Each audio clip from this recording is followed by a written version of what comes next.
밥이 나오는 것도 돈이 되는 일도 아니면 다 쓰잘데기 없는 일이라고 하던 시절이 있었습니다. 미친 듯이 직접 돈이 되는 일만 하며 달려왔지만 왠지 모를 허전함은 늘 함께였습니다. 그렇다고 마음껏 배부르지도 부유해지지도 못한 채 우린 하염없이 각박해져만 버렸습니다. 다시 살고 싶은 마음이 간절해지고 진정 마음이 배부르고 싶은 염원이 모여 조금씩 내 삶의 태도를 바꿔가는 곳, 여러분께서는 국민라디오 임승수의 좌변기에 오셨습니다.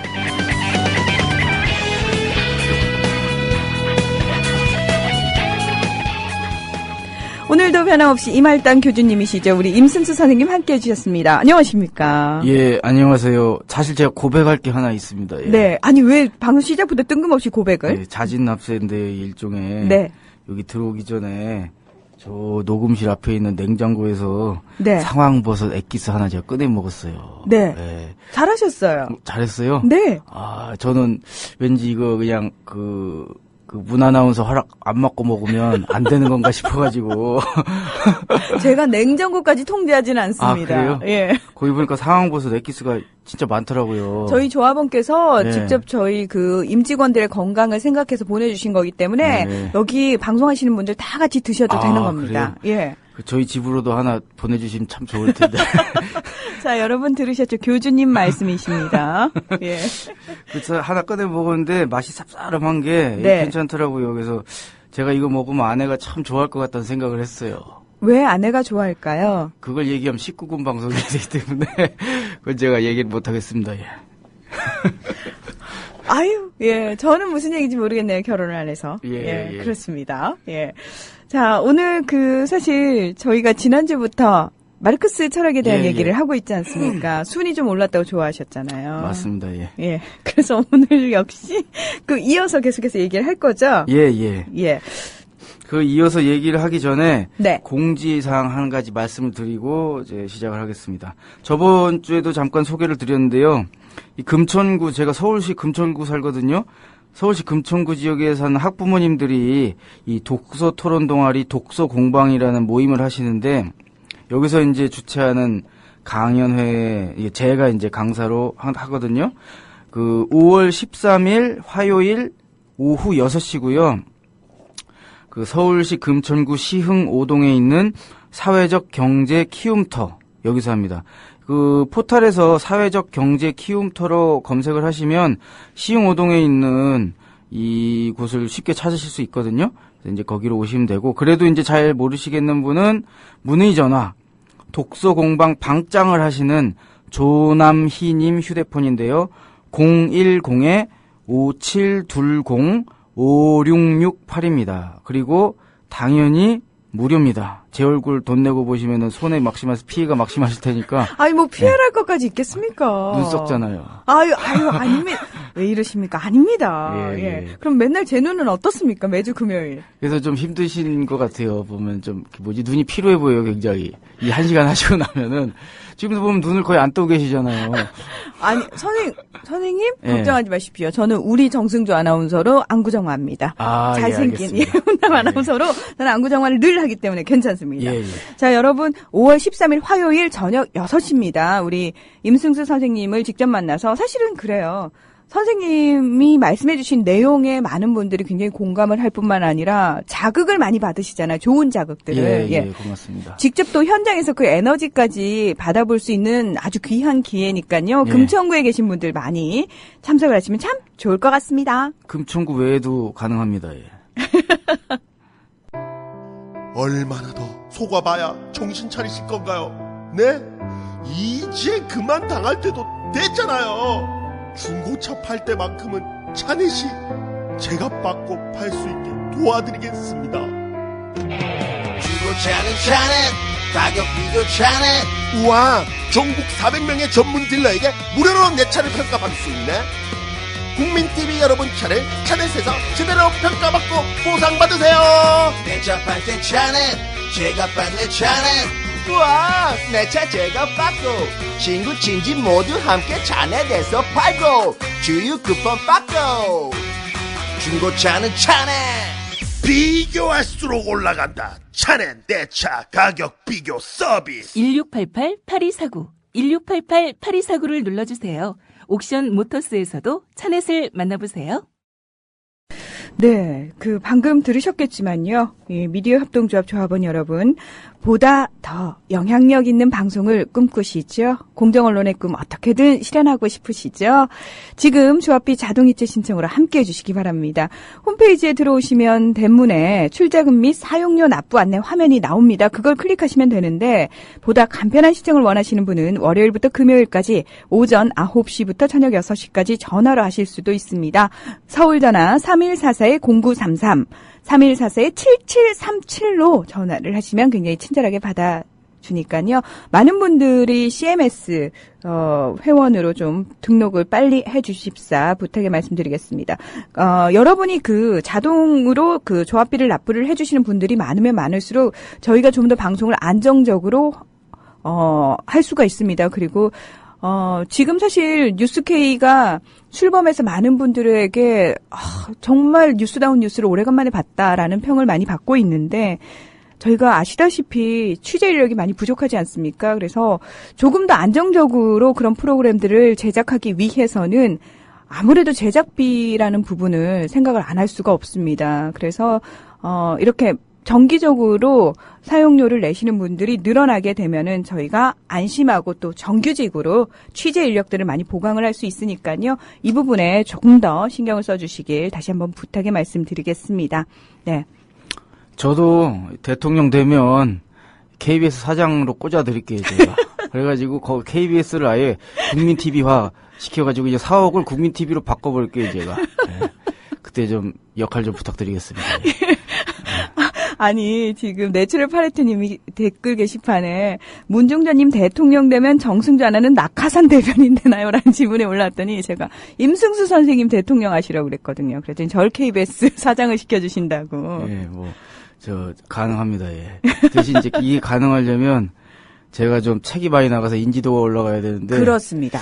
책이 잘 안 나가서 요즘에. 근데 선생님 내신 책 정말 많잖아요. 예. 그 중에 이제 한 몇 권 소개해 주시죠. 오늘 딴 거 없어요. 저는 한 놈만 패기 때문에 오늘 할 내용이랑 저번에 한 내용이 사실은 원숭이도 이해하는 마르크스 철학 거기 아주 자세히 잘 나와 있습니다. 예. 네. 그리고 말씀드렸다시피 그게 정가가 15,000원이니까 저에게는 1,500원이 해당됩니다. 여러분의 도움이 필요합니다.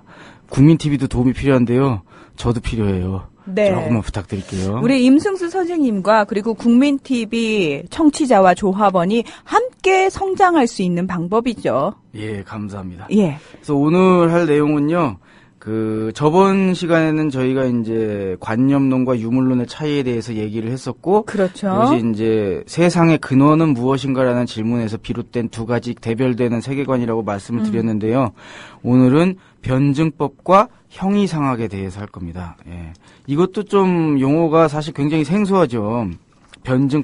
솔직히 이제 저번 유물론이나 관념론 같은 경우는 그 이름에서 유물론은 왠지 좀 물질과 관련됐을 것 같고, 관념론은 물질이 아닌 좀 관념, 이미지 이런 거랑 이제 관련이 됐을 거라는 걸 좀 알 수가 있는데 변증법 형이상학은 좀 생소한데 우선 이제 구체적인 얘기부터 말씀을 드리면 이번 이 두 가지 세계관 변증법과 형이상학을 가르는 기준은 이거예요. 이것도 역시 하나의 질문에 대한 다른 답인데 세상은 어떻게 돌아가는가라고 하는 이 질문에 대해서 변증법과 형이상학적 세계관이 다른 답을 주고 있는 겁니다.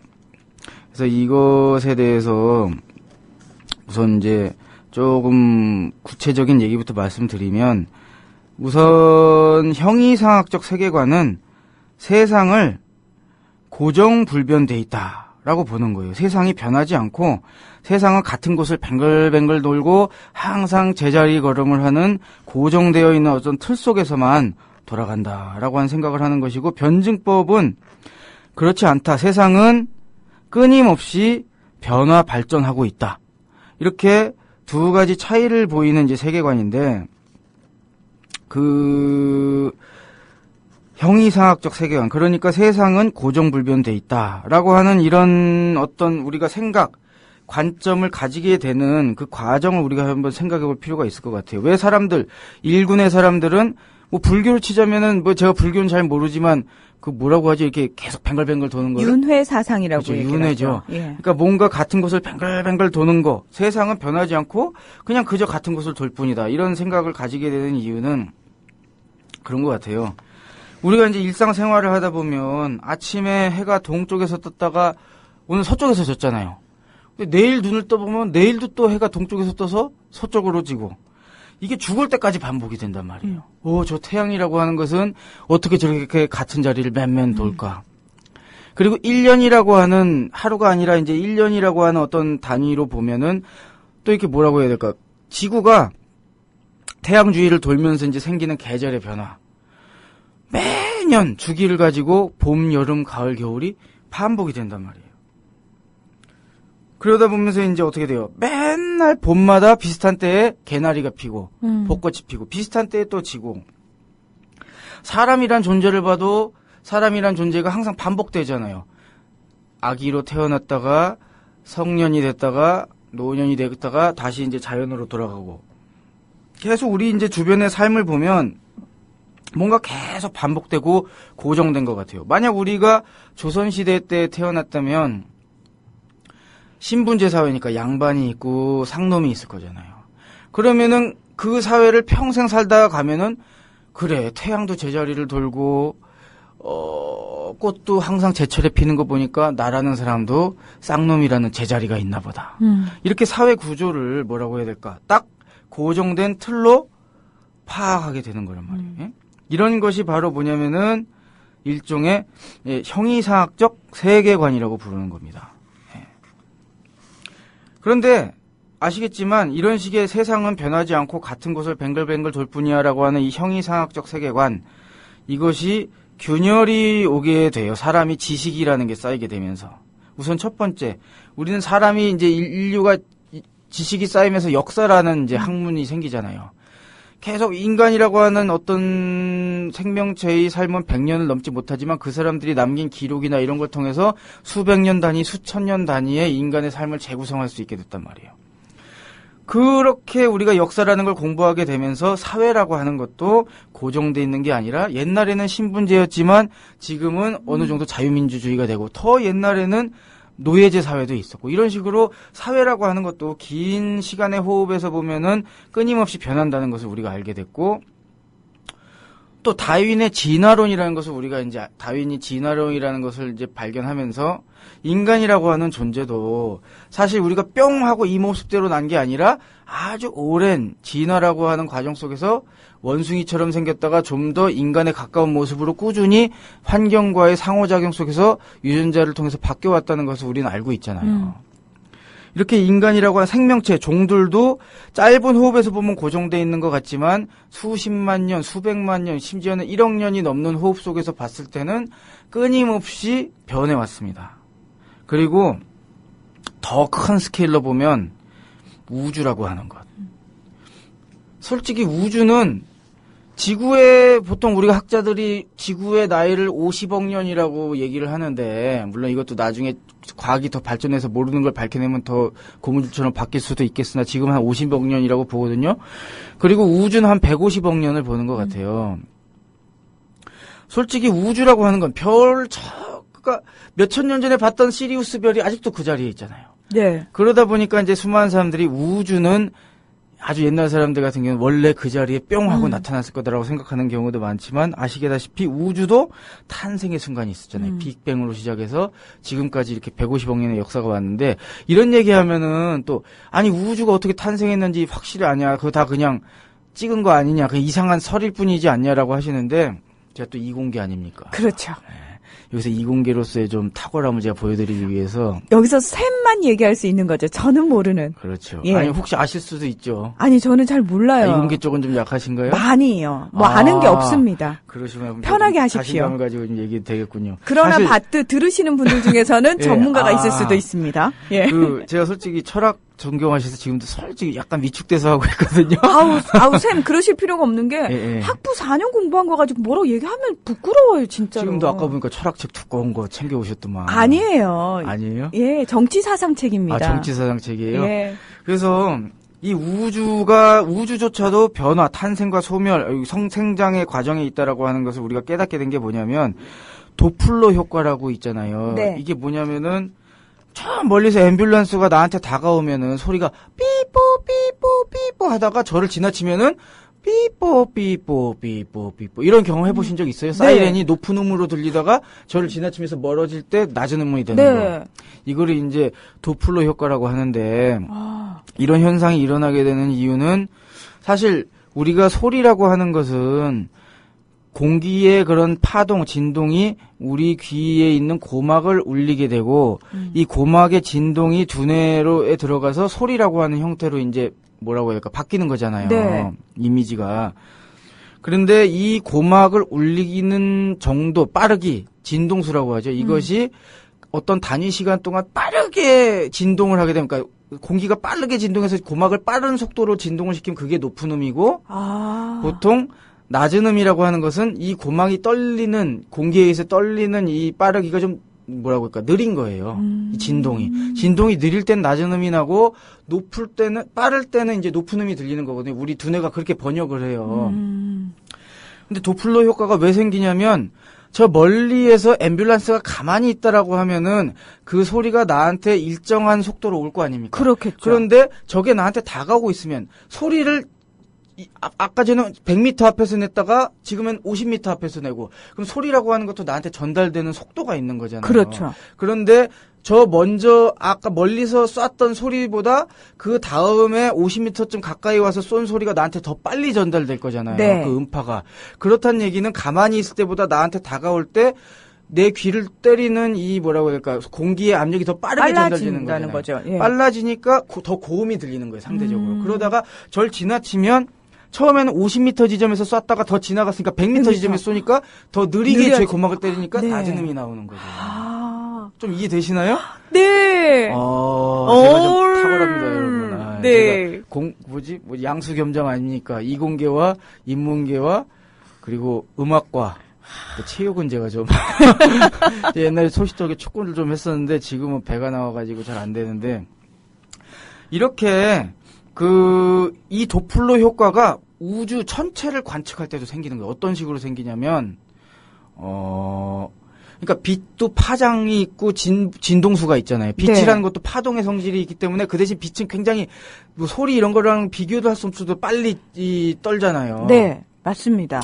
그래서 왜 우리 흔히 그 얘기하잖아요. 빛의 속도로 달려와. 그렇죠. 예. 빛이라고 하는 건 진동수도 굉장히 높은데, 우리가 상상할 수 없는 속도로 떠는데 그러니까 빨간색 빛 중에서 이제 우리가 볼 수 있는 그 진동수대를 우리가 가시광선이라고 하잖아요. 볼 수 네. 있다고 해서 그 가시광선 중에서 빨간색은 상대적으로 이 진동이 느린 거예요. 진동수가. 그리고 파란 쪽은 진동수가 좀 빠른 거예요. 예. 그런데 신기한 게 뭐냐면 저 멀리 있는 안드로메다 성운이든 뭐든 그 멀리 있는 별들에서 오는 빛을 진동수 스펙트럼을 분석을 하면 우리가 일상적으로 관측하는 스펙트럼 구조랑 다르게 모든 빛이 다 약간 빨간색대로 이렇게 쉬프트가 돼 있어요. 그 빨간색대로 이 진동수대가 옮겨왔다는 것은 무슨 얘기냐면은 아까 말씀드린 빨간색대는 이제 진동수가 느린 거잖아요. 파란 색보다. 네. 그러니까 뭐라고 해요? 진동수가 좀 떨어졌다는 얘기잖아요. 네. 그러니까 소리로 치면 낮은 음이 들리고 있다는 그렇죠. 얘기잖아요. 그럼 아까 앰뷸런스가 나한테 가까워질 때가 아니라 나로부터 멀어질 때 소리가 낮게 들린다고 했잖아요. 그런데 빛의 이 스펙트럼을 분석하니까 마치 소리가 낮은 음이 들리는 것처럼 좀 주파수가 낮은 대역으로 다 이게 이렇게 적색 편이라고 하거든요. 이걸 적색대로 편이 돼 있다고. 네. 이런 현상이 나타나는 거예요. 그렇다는 얘기는 저 멀리 있는 성운들이 지구를 중심으로 가까워지고 있다는 얘기예요? 멀어지고 있다는 얘기예요? 멀어지고 있다는 얘기예요. 멀어지고 있다는 얘기죠. 그런데 대부분 모든 성운들이 다 멀어지고 있어요. 조금씩. 예. 이것은 무슨 상황이랑 같은 거냐면은 이 풍선을 어느 정도 불어놓고 검은 점을 찍어놔요. 네. 그럼 이 검은 점을 별이라고 했을 때 풍선을 더 세게 많이 불면은 풍선이 팽창되면서 이 점들 사이의 거리가 다 어떻게 돼요? 전체적으로 멀어지죠. 다 멀어지죠. 네. 그러니까 이런 식으로 우주가 어떻게 되고 있다? 팽창하고 있다는 얘기죠. 그러니까 모든 별들이 나를 중심으로 다 멀어지고 있으니까 그런 얘기는 우주가 팽창하고 있다는 얘기죠. 그러면은 시간이 지날수록 우주가 팽창하고 있다는 얘기니까 시간을 거꾸로 돌리면 우주가 어떻게 되는 거예요? 축소돼서 최종적으로는 한 점에 모이는 거죠. 그래서 우주가 탄생의 순간이 있다라고 보는 게 모든 천체가 이 지구에서 멀어지고 있으니까 그 시간의 이 방향을 거꾸로 돌려보면 언젠가는 다 한 점에 모여 있었을 거 아니냐. 그게 바로 탄생의 순간 아니냐. 와, 명쾌한데요? 그러니까 이거는 굉장히 설득력 있는 얘기잖아요. 네, 충분히요. 그리고 제가 지금 필 받아서 하나 더 해야겠다. 재밌어요. 재밌죠. 네. 제가 이런 사람이에요, 여러분. 네. 그 시대의 명조 원숭이도 이해하는 마르크스 철학이 얼마나 그러니까 잘 썼겠어요. 이게 진짜 너무 뜬금없다, 이 광고가. 좀 맥락이 있어야 되는데 책을 너무 팔겠다는 일념이 강해가지고. 욕심이 앞섰네요. 예. 요즘 좀 솔직히 좀 은행 잔고가 쫄고 있어가지고. 근데 아무튼. 네. 자, 이 모든 에너지가 그 당시에 한 점에 집중되어 있었을 테니까 굉장히 고도의 에너지가 농축돼 있었을 거잖아요. 네. 이 상황버섯 엑기스랑은 비교도 안 될 정도로 농축돼 있어요. 그럼 그 한 점에서의 그 온도는 엄청 낮았을까요? 높았을까요? 높았겠죠. 굉장히 뜨거운 상태였을 거예요. 그런데 이것이 팡 터지면서 지금까지 팽창을 해온 거잖아요. 네. 그러면 한 점에서 굉장히 높은 온도로 있다가 이 우주라고 하는 공간이 콱 넓어지면서 어떻게 될까요? 이 온도가 퍼지면서 온도가 전체적으로 떨어지겠죠. 네. 그래서 우주 배경 복사라는 게 있어요. 뭐냐면은 이게 러시아의 어떤 학자가 이 우주의 첫 탄생에서 시절에 있었던 그 에너지를 계산을 해가지고 지금 정도의 시간이 지났다면은 그 처음에 고밀도로 돼 있던 온도가 아마 절대 온도 그러니까 절대 온도면 마이너스 273점 몇 도가 그거잖아요. 그 절대 온도잖아요. 지금은 아마 그 마이너스 한 270도 정도의 온도가 우주를 채우고 있을 거다라고 하는 예측을 했는데, 그러니까 쉽게 얘기하면 우주의 온도를 쟀을 때 그 정도가 나올 거다라고 했는데 실제 그래서 과학이 발전해가지고 그 우주 배경 복사, 그러니까 빛이 에너지라는 형태로 이제 떠돌고 있는 그 에너지를 한번 측정해 본 거예요. 그랬더니 거의 2.7도가 나온 거예요. 3도 비슷하게. 어떻게 보면 이 사람이 계산을 잘해서 예측을 한 거죠. 우주가 팽창을 해서 지금 전체적으로 그런 배경 복사 에너지가 떠돌아다니고 있는 거예요. 그러니까 이것도 뭐예요? 고밀도로 돼 있다가 그게 퍼졌다고 하는 거 이 사람이 계산한 거잖아요. 네. 그러니까 이것도 역시 탄생의 순간이 있다는 하나의 증거가 되는 거죠. 별로 안 어렵죠? 네. 나중에 과학 강의. 되게 재밌네요. 우리 아이들한테 이런 얘기를 해줘도 굉장히 좋을 것 같아요. 감사합니다. 네. 그래서 이렇게 과학이 발전하면서 우리가 고정돼 있다라고 하는, 이 고정돼 있다고 하는 이 우주조차도 사실은 어떻다? 변화와 발전 과정에 있다라는 거를 인간이 깨닫게 된 거잖아요. 이렇게 인간이라고 하는 존재가 지식이 쌓이면은 삼라만상은 가만히 도는 게 아니라 끊임없이 인간이라고 하는 존재도 진화 과정에 있죠. 우주도 탄생과 생성의 과정이 있는 거고, 그리고 사회도 계속 끊임없이 역사 과정을 거치면서 변하고, 이렇게 지식이 쌓이면은 우리는 기본적으로 세상은 끊임없이 유동하고 변화 발전한다라고 하는 그런 어떤 관점이 형성이 될 수밖에 없거든요.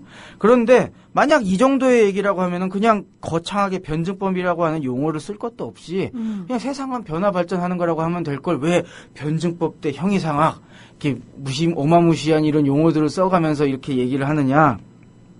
이유가 있어요. 단순히 이 변증법이라는 용어가 세상이 그저 변화 발전한다라는 의미로만 얘기를 하고 있는 건 아니고 더 큰 의미가 있기 때문에 그렇거든요. 이쯤에서 제가 한 사람의 얘기를 해야 됩니다. 독일의 철학자 게오르그 빌헬름 프리드리히 헤겔이죠. 역시 철학 전공이시군요. 부끄러워라. 예. 1770년에 이분이 이제 태어났는데 같은 해에 태어난 또 유명한 분이 한 분 있어요. 베토벤이라고. 와, 베토벤과 동갑이었군요. 동갑이에요. 근데 이제 베토벤이 먼저 이제 4년 정도 일찍 사망을 하긴 했지만 이제 동년배에다가 이제 비슷한 시기를 살았는데 이 해겔하면 우리가 변증법이잖아요. 사실은. 네. 근데 해겔은 단순히 변증법을 그냥 뭐 세상이 끊임없이 변화 발전한다라는 얘기에서만 그친 게 아니라 이 세상을 가만히 관찰해 보니까 세상이 변화 발전하는 끊임없이 변화 발전하는 그 원동력, 그 추진력이 있다라는 거예요. 그리고 그것이 무엇인가 봤더니 바로 모순이다. 모순. 모순이라는 것이 있기 때문에 우리 사회는 끊임없이 변화 발전하는 거구나라는 걸 이제 이 사람이 좀 깨달은 거예요. 이 모순에 대해서 얘기하려면 이제 변증법의 어원을 좀 얘기해야 될 것 같은데 변증법, 좌변기의 변자가 이제 판별할 변자잖아요. 네. 여기서 이 변증법의 변자도 판별할 변자일 거예요. 아마 제가 아는 게 맞으면. 그리고 증은 증언할 때 증자고. 판별해서 말하는 방법인 거예요. 쉽게 얘기하면. 근데 이 변증법이라고 하는 것이 원래는 이제 어디서 나온 거냐면 소크라테스의 대화법 아시죠? 네. 소크라테스가 계속 딴지 걸잖아요. 넌 진짜 제대로 알고 있는 것이냐. 그럼 이제 사람이 위축돼가지고 사실 잘 모르는데요. 이러잖아요. 이게 드라마 시크릿 가든의 김주원의 대사인데요. 확실합니까? 이게 최선입니까? 이러고 항상 질문하거든요. 굉장히 못된 사장이네요. 예, 그렇습니다. 시크한 차도남이죠. 예. 바로 그 대화술. 그 당시 소피스트들도 있었잖아요. 그렇죠. 소피스트. 다 말로 먹고, 소크라테스도 말로 먹고 사는 사람이고, 소피스트도 말로 먹고 사는 사람이고. 근데 묘하게 소피스트에 대해서는 굉장히 평가절하가 돼 있죠. 그렇죠. 예. 예. 그래서 서로 이렇게 말싸움을 하는 시대였어요. 그 당시는. 그 당시는 협객의 시대가 아니라 말싸움의 시대였는데, 내가 예를 들어서 문희정 아나운서랑 열심히 말싸움을 하고 있어. 근데 내가 문희정 아나운서를 꺾으려면 문희정 아나운서의 말 속에 있는 뭘 찾아내야 되죠? 모순. 그렇죠. 모순을 찾아내야 되는 거죠. 그렇죠. 그래가지고 사실 이 모순이라고 하는 것은 그렇게 서로 말싸움할 때 변증법 뭐라고 해야 되지? 이렇게 서로 말싸움을 할 때 상대방을 이렇게 모순을 찾아내는 진리를 검증해 나가는 하나의 수단으로서 그게 이제 철학적으로 발전하다 보니까 논리학까지 나오게 된 거거든요. 그렇죠. 논리학도 나오고 거기서 이제 소위 말해서 진리를 검증하는 방식, 뭐 칸트의 이율배반 뭐 이래가지고 변증법이 이제 주로 그렇게 논리학이라든지 진리를 검증하는 방법론 정도로 인식이 됐단 말이에요. 그런데 사실 이 모순이라고 하는 것은 해겔이 통찰을 해낸 것처럼 이게 대단한 게 있는 거예요. 뭐냐면 모순이 있어야 변화 발전이 한다. 이게 무슨 얘기냐? 예를 들어서 원자가 있습니다. 원자 속에는 전자와 핵이 있다고 하잖아요. 네. 전자는 음전하를 띠고 있고 핵은 양전하를 띠고 있잖아요. 그러니까 이 음전하와 양전하 완전 대척점, 어떻게 보면 모순 관계에 있는 거잖아요. 그런데 아시겠지만 물질들이 이 음전하와 양전하를 가지게 되고 이 음전하와 양전하를 가진 미립자들이 서로 상호작용을 하면서 물질의 어떤 화학이나 물리적 작용들이 일어나죠. 그렇죠. 만약에 물체가 음전하라든지 양전하 하나로만 이렇게 쫙 이루어져 있다라고 하면 상호작용을 할 수가 없잖아요. 상호라는 게 불가능하죠. 그렇죠. 같은 거니까. 네. 예. 그러니까 이 물질을 봐도 이 전자와 핵이라고 하는 서로 모순된 존재들이 한 공간에 같이 있으니까 어떻게 된 거예요? 서로 상호작용을 하면서 물질의 변화가 일어나고 어떤 반응이 일어나는 거란 말이에요. 그죠? 그리고 우주의 별이 생성 소멸하는 과정도 보면 이 두 가지 반대되는 힘이 서로 상호작용을 하거든요. 밀어내는 힘, 청력과 땡기는 힘, 인력. 처음에 이제 우주 먼지들이 우주 공간을 떠돌다가 이 둘 사이에 밀어내는 힘보다 땡기는 힘이 더 세게 작용하면서 이 우주 먼지들이 모여가지고 별이 된단 말이에요. 그래서 수많은 그런 물질들이 모이다 보니까 이 물질이 커질수록 내부에서 물질 사이에 인력이 세질 거잖아요. 네. 그래서 꽝 하고 단단하게 뭉치는데 얘들이 이렇게 뭉치면 뭉칠수록 어떤 게 생기냐면 이 양전하를 띤 핵이 있죠. 네. 핵들끼리 가까워지는데 또 핵은 서로 플러스 전환을 가지고 있으니까 밀어내게 되잖아요. 예. 그러니까 이게 얘들이 점점 커지면서 어느 정도 이상 모이면 너무 땡기는 힘이 커지는데 그럴수록 내부에서 핵들이 이 밀어내는 힘이 커지면서 이것이 어느 정도 균형을 잃었을 때 중성자별 같은 게 되는 거예요. 그러다가 이게 점점 커져서 밀어내는 힘이 커지게 되면 어떻게 되냐? 별이 팽창을 하겠죠. 왜냐면 내부에서 밀어내는 힘이 커지니까. 그러다가 이게 더 이상 버티지 못해서 밀어내는 힘이 폭발적으로 커지면 그때 별이 빵 하고 터지면서 별이 소멸해버리는 것. 이 별의 생성 소멸 과정도 보면요.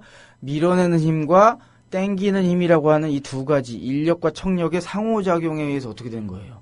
이 별의 변화, 생성 과정이 일어나는 거란 말이에요.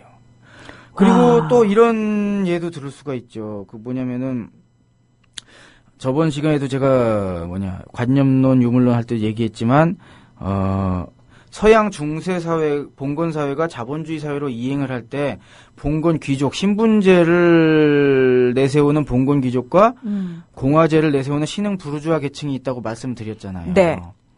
이 두 세력이 서로 싸움박질을 하다가 신흥 부르주아지가 이긴 게 프랑스 혁명이잖아요. 이 두 대립되는 대척점, 서로 갈등을 일으키는 이 두 개의 계급이 서로 충돌하지 않았다면 혁명이 일어났을까요? 안 일어났겠죠. 혁명이라고 하는 변화가 일어나지 않았을 거예요. 그렇겠죠. 그러니까 가만히 한번 생각해 보세요. 모순과 갈등이 없는데 그 무슨 변화가 있을 수 있겠어요.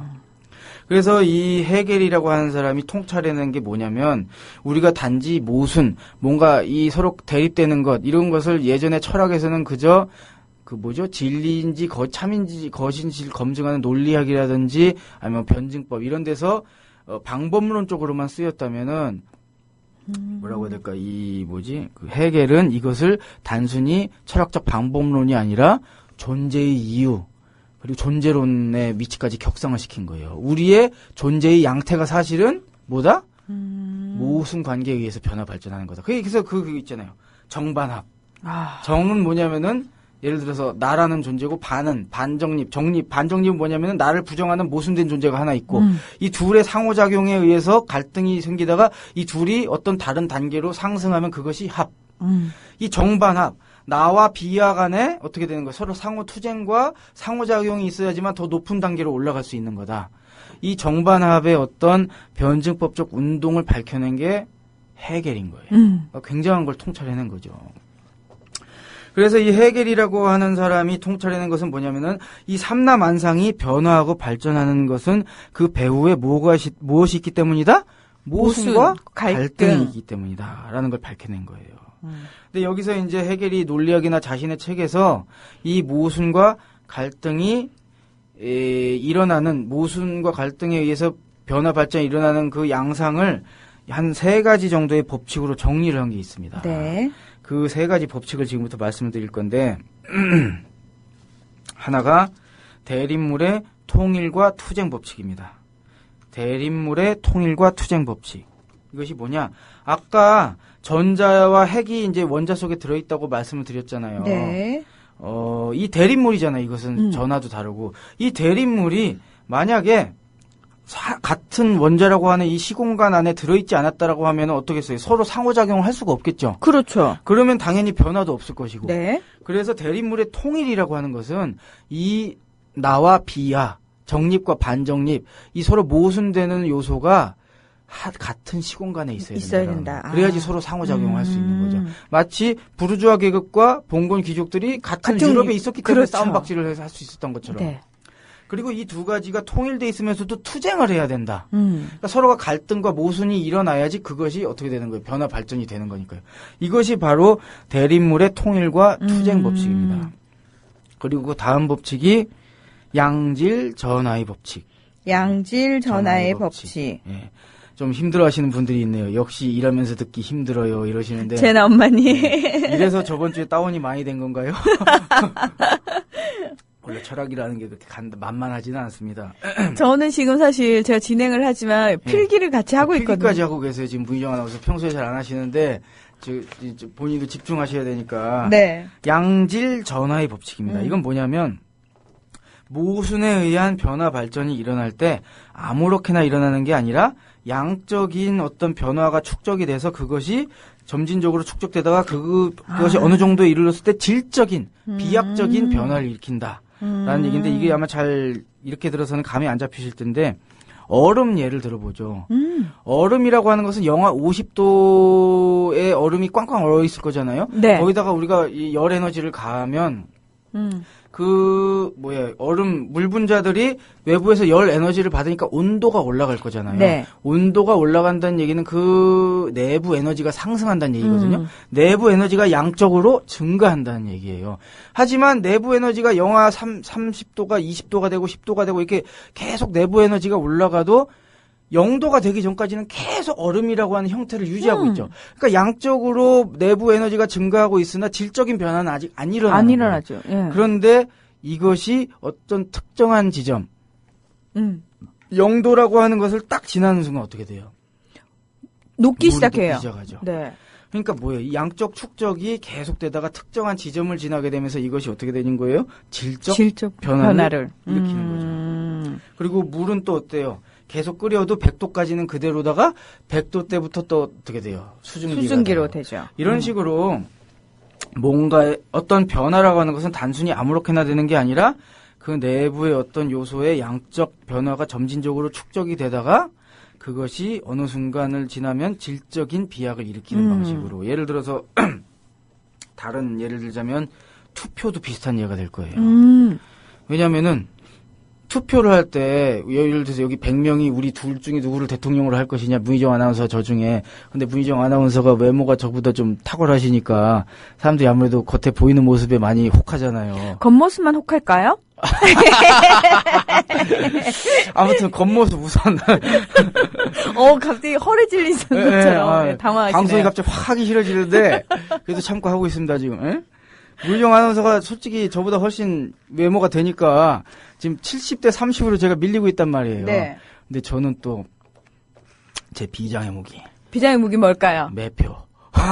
돈으로 이제 뒷돈으로 10,000원에 사고 있는 거예요, 표를. 네. 그래서 제가 70대 30이었는데 30표에서 제가 47표까지 모았어요. 하지만 그래도 그렇게 표의 양이 늘었잖아요. 네. 그런데 어때요? 그래도 역시 제가 대통령이 안 되고 문희정 아나운서가 되는 거예요. 그렇죠. 그런데 제가 47표였는데 드디어 4표를 더 모았어. 그래서 양이 좀 더 늘었어요. 51표로. 그럼 어떻게 되는 거예요? 대통령이 바뀌는 거죠. 그렇죠. 바로 그렇게 투표라는 현상을 봐도 이 투표의 양적 축적이 어느 순간까지는 질적 변화를 일으키지 않으나 과반을 넘어가는 순간 질적 변화가 일어나죠. 그렇죠. 우리가 술을 먹을 때도 그래요. 보면 소주 한 잔, 두 잔 먹어도 흐트러짐이 없다가 조금 알딸딸하면서 이제 어떻게 되는 몸에 알코올이 점점 축적되는데 그게 어느 순간 되면 필름이 끊기는 순간이 와요. 네. 한 순간에 끊기거든요. 그때는 진짜. 선생님은 언제 끊겨요? 저요. 저는 예전에 소주 한 병 원샷을 한 적이 있는데 그거 먹고도 흐트러짐이 없었어요. 제가 옛날에. 한치 흐트러짐이 없어서. 그러니까 옛날 얘기. 옛날 얘기죠. 예. 지금 술을 안 먹어요. 왜냐면은 술 먹으면 개가 되는 것 같기 때문에. 월. 네, 그렇죠. 제가 옛날에 빈대떡 많이 붙였어요, 술 먹고. 무슨 얘기인지 아시죠? 인간 빈대떡. 별로, 여쭤보지 않았는데. 예. 근데 아무튼, 그게 뭐예요? 알코올에 있는 몸의 양적 축적이 어느 정도까지 양적 변화만 있다가 어느 순간 넘어가면서 질적, 비약적 변화를 일으키는 거죠. 이렇게 변화라고 하는 양상을 가만히 보면 우리 세상의 변화는 양적인 어떤 것이 축적이 되다 그것이 어느 순간을 돌파하면서 질적 변화를 일으키는 방식으로 변한다. 이것이 양질 전화의 법칙입니다. 그리고 또 하나의 마지막의 법칙은 이제 부정의 부정 법칙이에요. 부정의 부정 법칙. 부정을 2번이나 하는데 이게 무슨 얘기냐면 이 부정이라고 하는 단어가 뭐가 좋다, 나쁘다라고 하는 의미라기보다는요. 이런 의미가 있어요. 변증법적 부정은 뭐냐면 변증법에서 얘기하는 부정이란 뭐냐. 아까 제가 정반합이라고 하는 걸 말씀드렸잖아요. 나라고 하는 게 있는데 그것이 비나, 그러니까 나와 모순되는 존재가 있고 이거 둘이 상호작용을 하다가 뭔가 새로운 단계로 변한다. 그러니까 예를 들어서 중세 봉건 사회에서 봉건 귀족들이 있었는데 중세 내부의 생산력이 발전하면서 상공업계층이 생기고 이 상공업계층은 이제 비하인 거잖아요. 이 얘들이 보면은. 그러니까 이 대립된 요소가 생기면서 이 둘이 치고받다가 새로운 어떤 더 높은 사회, 자본주의 사회로 이행을 한 거잖아요. 이렇게 낡은 단계가 이 정반합의 과정을 통해서 새로운 단계로 바뀌는 것. 이것을 변증법적 부정이라고 얘기하는 겁니다. 좋다 나쁘다의 의미도 아니고 무엇이 아니다라고 얘기하는 것도 아니고요. 낡은 것이 정반합의 과정을 통해서 새로운 단계로 발전하는 것. 이것을 얘기하는 거거든요. 근데 이 부정의 부정 법칙에서 부정의 부정 법칙이라고 하는 건 뭐냐? 이런 얘기를 하는 거예요. 우선 이 부정의 부정 법칙이 얘기하고 있는 건 몇 가지 말씀드리면 이 정반합의 과정을 거치면서 새로운 것이 낡은 것이 될 때 뭔가 새로운 낡은 것이 새로운 것이 될 때. 네, 저도 어렵다 보니까 지금 부희정 아나운서 날카로워요. 진짜 듣고 계신 거군요. 저 지금 필기하고 있다니까요. 예. 이 낡은 것이 새로운 것이 될 때 낡은 것이 깡그리 다 없어지고 완전 새로운 것이 되느냐? 그런 아니요? 게 아니라는 거예요. 네. 그러니까 예를 들어서 보면 인간이 원숭이에서 사람으로 이렇게 진화해오는 과정을 보면 원숭이가 뿅 하고 없어지고 인간이 나오는 게 아니라 원숭이가 환경과 적응하면서 이 손가락 5개인 건 그대로 가는데 그리고 직립보행을 하는 것도 그대로 가는데 어느 순간 점점 어떻게 되는 거예요. 거기서 인간이라고 하는 존재에게 맞는 어떤 환경에 잘 적응되는 부분은 받아들이되 좀 환경과 어울리지 않는 부분은 퇴화되면서 점점 그렇죠. 낡은 것의 일부를 받아들이고 새로운 것이 발현되면서 이제 되는 거거든요. 그래서 왜 우리 몸 중에서도 네. 별로 필요 없는 장기인데도 붙어있는 부분이 있잖아요. 그렇죠. 아직 퇴화되지도 않고 그렇죠. 남아있는. 예. 그런 식으로 우리는 다 진화 과정에서 아직도 진화 과정에 있는 그렇죠. 것이고 이렇게 변증법적 부정이라고 하는 것은 뭔가 확 바뀌는 게 아니라 이런 성격이 있고 또 하나가 이런 변증법적 부정의 과정은 이 내부에 이 서로 대립되는 것들의 이 내부 모순에 의해서 발생한다는 거예요. 어디 외부에서 딱 오는 게 아니라 내부 모순. 에서 의해서 말씀드렸다시피 이제 전자와 핵도 내부에서 상호작용하면서 이제 변화가 오는 거고 우리 사회가 봉건 사회에서 자본주의 사회를 이행할 때도 어떻게 상공업자들이 봉건 사회 내부에서 생긴 거잖아요. 그렇죠. 예. 그리고 또 하나 이제 말씀드리고 싶은 게 이 연속되는 부정의 과정, 끊임없이 이 변증법적 부정을 하면서 높아지는 거잖아요. 한순간 멈추는 게 아니라 이 연속되는 이 과정은 낮은 단계에서 높은 단계로 발전을 하게 되고 단순한 거에서 복잡한 것으로. 그러니까 우리 이 생명체의 진화 과정 보면 단세포에서 다세포로 가고 그것이 이제 점점 복잡한 생물로 와서 인간까지 이제 나온 거잖아요. 네.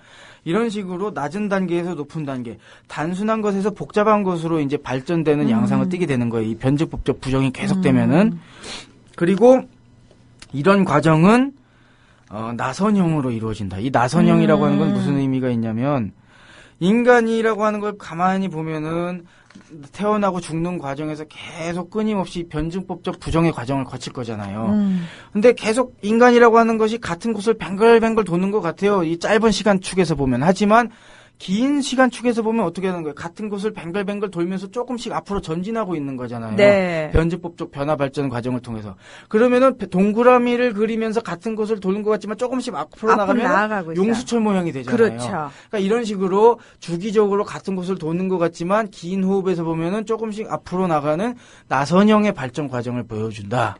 왜 우리 사회의 민주주의 의식이라든지 민주화 정도를 얘기할 때도 나선형으로 그렇죠. 설명하면 사실 이해가 쉬워요. 네.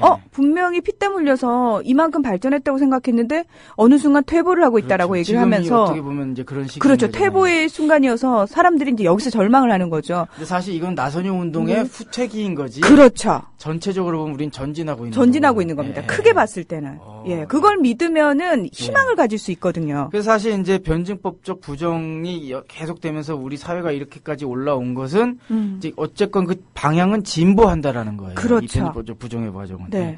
근데 아무튼 이런 식으로 해겔은 변증법적 세계관을 가지고 변화 발전의 원동력은 모순이며 이 모순이 이 세 가지 법칙을 관철하는 방식으로 삼라만상의 변화를 일으킨다.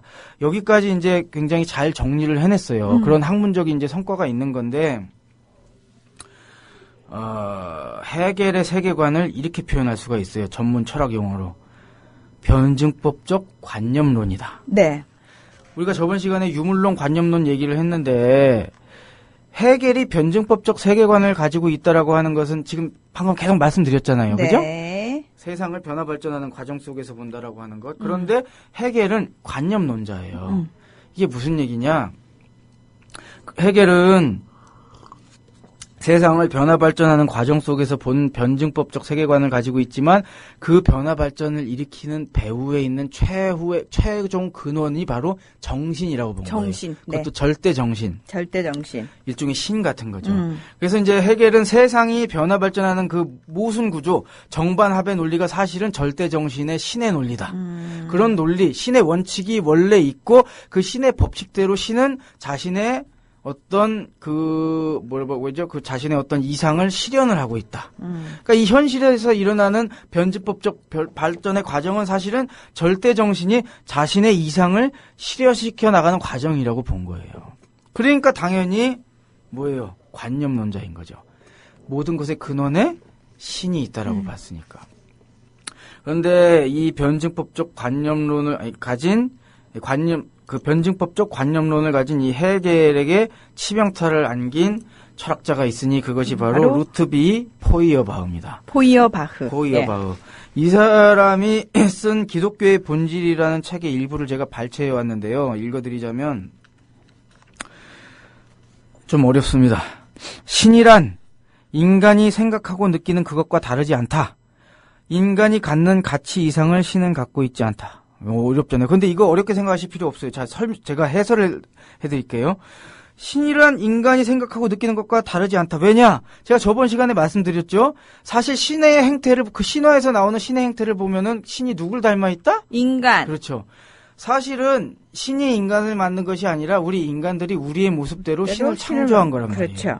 그러니까 이제 포이어바흐가 뭐라고 한 거예요? 신이란 인간이 생각하고 느끼는 그것과 다르지 않다. 당연하죠. 인간이 신을 만들었으니까. 인간이 갖는 가치 이상을 신은 갖고 있지 않다. 당연하죠. 그죠? 신에 대한 의식은 인간의 자의식이며 당연하겠죠. 신의 인식은 인간의 자기인식이다. 그대는 신으로부터 인간을 인식하며 그리고 다시 인간으로부터 신을 인식한다. 인간은 신과 동일하다. 인간에게 신인 것은 인간의 정신이고 영혼이며 이게 쫙 나가요. 그래서 결국 종교는 인간의 숨겨진 보물이 장엄하게 밝혀지는 것이며 인간의 가장 내적인 사랑이 공헌되는 것이며 사랑의 비밀이 공공연하게 고백되는 것이다. 이 사람이 기독교의 본질이라는 책을 썼는데 사실은 이 사람은 기독교를 연구하면서 그 기독교에 담긴 뭘 연구하는 거죠? 인간을 연구하고 있는 거죠. 인간의 본질을.